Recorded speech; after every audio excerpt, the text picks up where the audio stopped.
So this is real. Trump has threatened to sue the BBC for $1 billion. Billion with a B. Yeah, for that edit that we're going to rewatch now, but let's see the details of this. President Donald Trump demands removal of Panorama program, a formal apology, and financial compensation by Friday, or else he is suing the BBC for $1 billion. If they fail to comply, this will be the end of it. So, this is so outrageous in so many ways. Not only what the BBC and Panorama did with that speech of Trump in January 6th, that they edited it, but other, these garbage outlets are putting this kind of words. Donald Trump has threatened to sue the BBC over an editing error in a speech. It was not an editing error. It was completely on purpose. They're trying to cover each other's throats. They wouldn't be able to do that.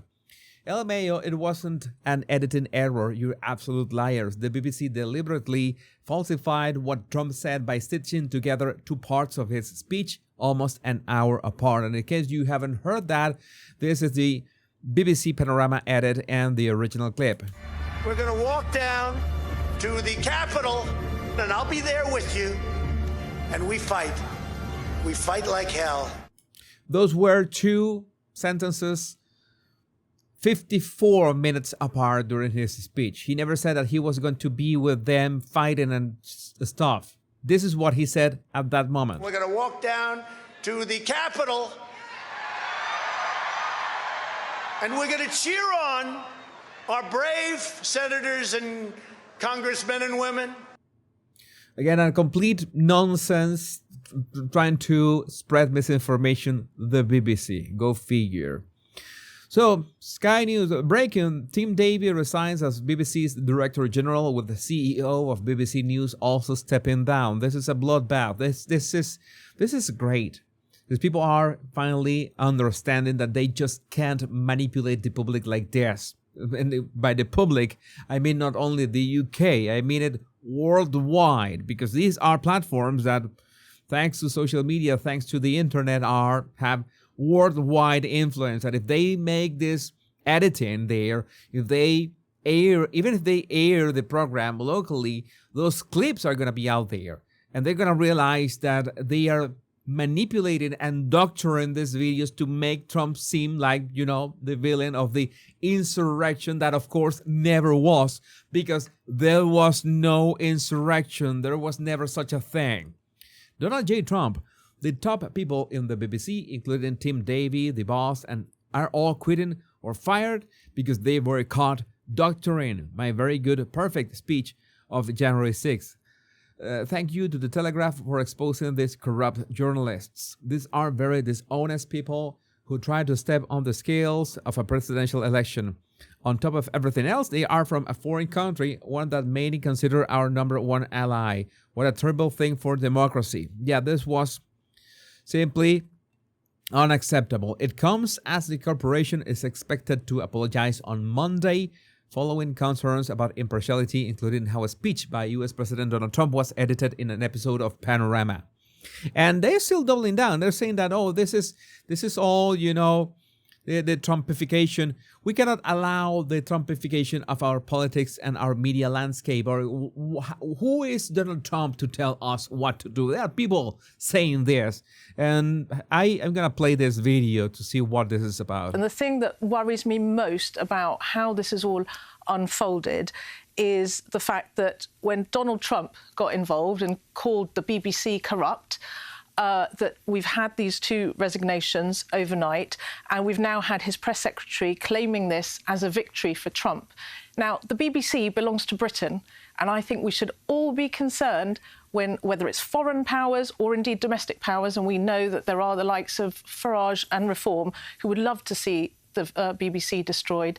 That really worries me, because we cannot see the Trumpification of our politics and our media landscape. We've seen what that's done in America. So this is a moment for the BBC to reset and restore. Well, I have absolutely no idea who this woman is, but I mean, I don't like to discriminate.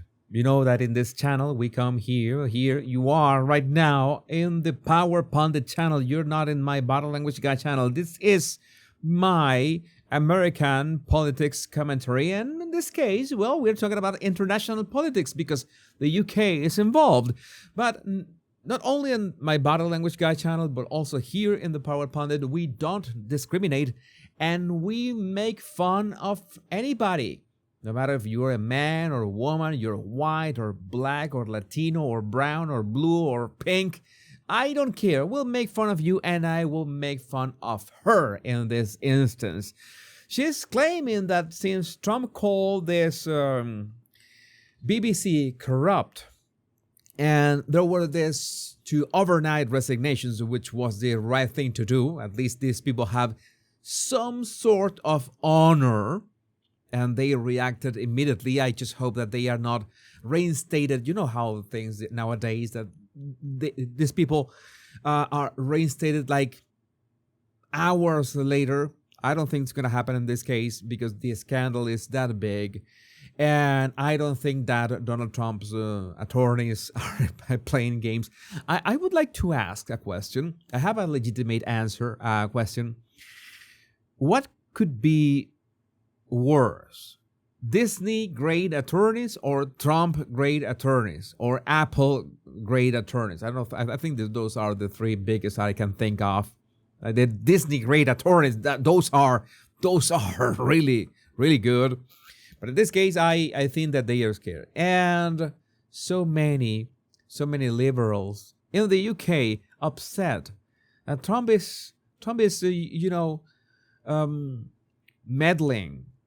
And is kind of doing stuff with their beloved BBC channel, which, by the way, you need a little license to watch, like open airwaves TV. You need a license to watch that, and that's how the BBC subsists.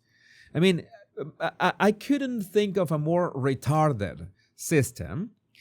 And especially since the BBC basically has no friends in the common sense world. I mean, they are perpetually attacking any sort of common sense, not only in the UK, but as we know, worldwide.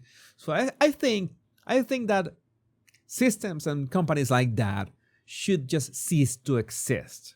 But just leave it like that. But we know that that's not going to happen because, well, basically, Britons are forced to subsidize this garbage, which is sad because they are also subsidizing the abroadians who are arriving with their families and all the stuff and the homes and the food. And we're not going to, this is not a, oh wait, this is a political channel. We should be talking about that as well. But again, I would really want to know what you think about this in the comments. You think 1 billion with a B is enough? Should be more?